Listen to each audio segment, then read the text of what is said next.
देखा है तो अनुभव की आंखें बुजुर्गों के पास है ना, लेकिन मजबूत पांव किसके पास है? युवाओं के पास है। तो युवाओं के मजबूत पांव और अनुभव की आंखें यानी सामंजस्य बुजुर्गों में आज देखा नहीं आपने?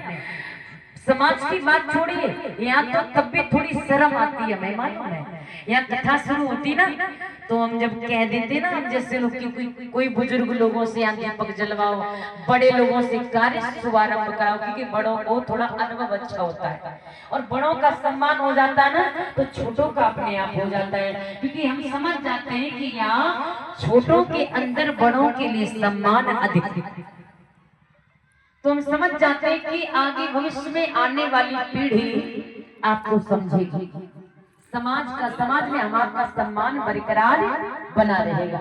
यहाँ से भी पता चलता जब आपके अंदर ऐसे गुण है तो आपके बच्चों में भी बच्चे आपसे ही सीखेंगे। तो अनवद की आंखें बुजुर्गों के पास और मजबूती के पांव युवाओं के पास। देखा नहीं अपने घरों में सामंजस्य नहीं है। अच्छा, शिक्षा का महत्व जो है, शिक्षा का महत्व अगर बुजुर्गों को ना मालूम हो, अच्छा यहाँ पे कितने लोग हैं जो बीए बीएससी किए हैं? हाथ उठाएं। बीए बीएससी नौकरी वाले किए हैं ना? आपके पिता की लगभग 50 साल तो उम्र होगी आराम से। अच्छा, आपके पिताजी कितना पढ़े हैं? मुश्किल से हाई स्कूल 8 कक्षा 8, या कोई कोई नहीं भी पढ़े होंगे, कोई बड़ी बात नहीं है। अगर उनको शिक्षा का महत्व तो नहीं पता होता तो आपको बीए बीएससी क्यों कराते? आपको तो खेत में काम कराते हैं, अनाज होगा बढ़िया, है ना?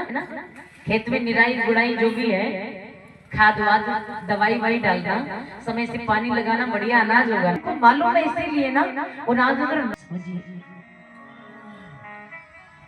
क्या सामंजस्य है, ऐसे लोग अगर आगे बढ़ भी जाते हैं, आगे बढ़ भी जाते हैं, लेकिन आगे भविष्य में ठोकर अवश्य खाते हैं।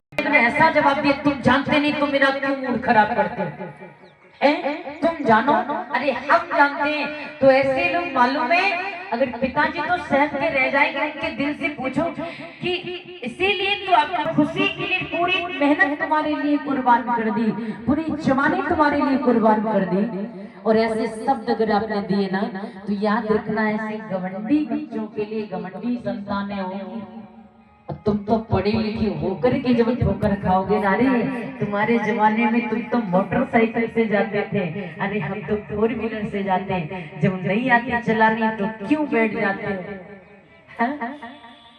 ऐसे जब ठोकरें खाओगे ना तो आपके अंदर क्या होगा, रे तुम्हारे जमाने की बात क्या, हम भी पढ़ने जाते थे, हम भी ऐसा करते थे। लेकिन याद रखना, नहले पे दहला अवश्य मिलता है, समझ रहे? नहले पे दहला अवश्य मिलेगा।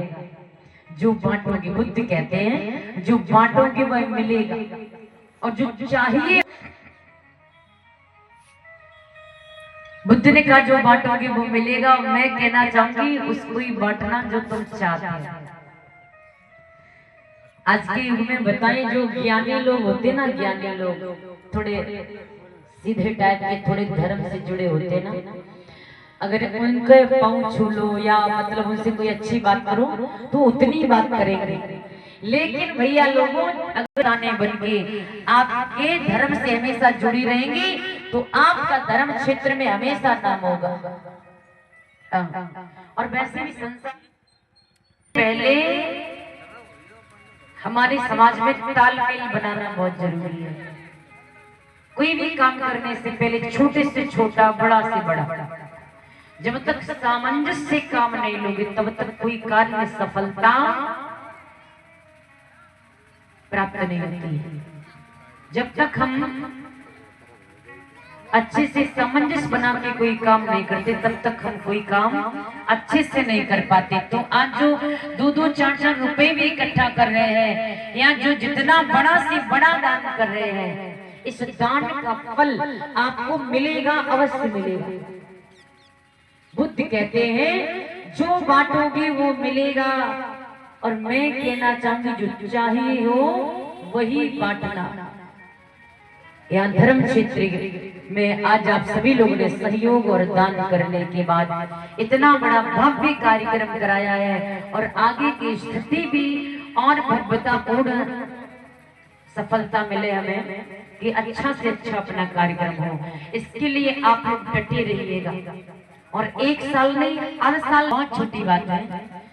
और ये 7 दिन हमारे जीवन के लिए बड़े मंगलकारी हैं।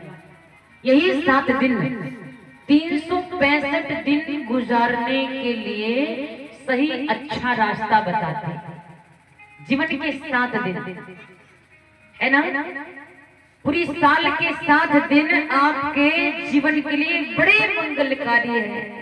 संसार में आकर के हम यहाँ जीवन यापन जो कर रहे हैं, हम जिए जा रहे हैं, पता हमें कुछ नहीं है कि हम क्यों जिए जा रहे हैं।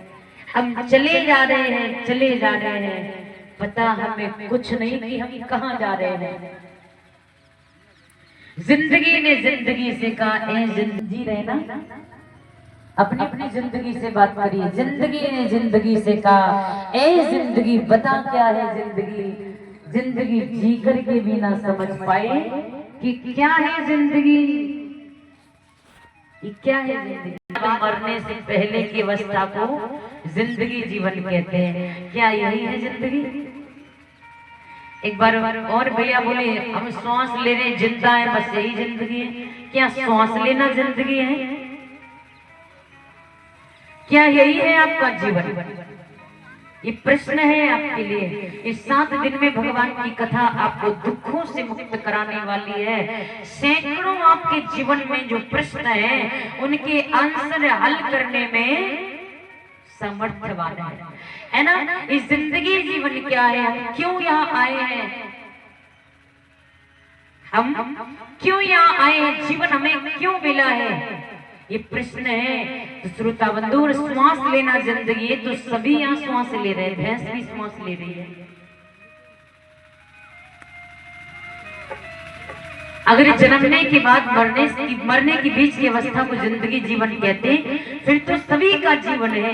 क्या यही जीवन है? बुद्ध कहते हैं कि दुनिया में शिक्षा, संस्कार, सभ्यता, संस्कृति एक श्रेष्ठ जीवन का निर्माण करते हैं।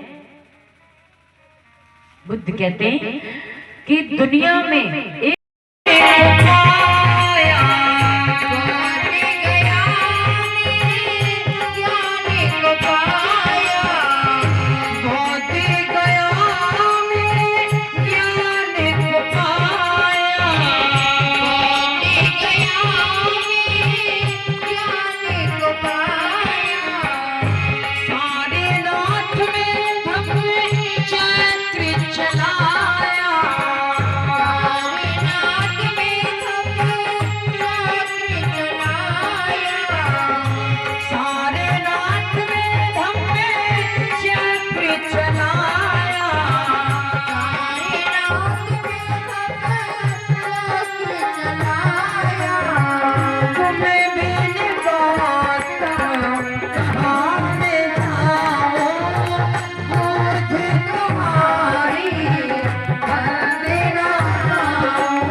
प्रेम से बोली बुद्ध भगवान की, सुदुदन महाराज की, सभी महापुरुषों की, सभी वीर वीरांगनाओं की, सभी शहीदों की, सभी देश प्रेमियों की, सभी क्रांतिकारियों की, सभी वीरांगनाओं की, भिक्षु संघ की, भिक्षुनी संघ की, भिक्षु आनंद की, भिक्षु नंद की, आज के आनंद की, उपासक संघ की, उपासिका संघ की, नंगला चंद धाम की, बुद्ध भगवान की, माता पिता की, परम पूज्य गुरुदेव की, पंचशील दरबार की, सर्व समाज की, इसी के साथ कृष्ण को प्रणाम।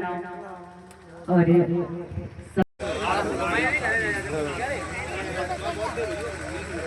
अपनी मर्यादा कम है, ये ज्ञान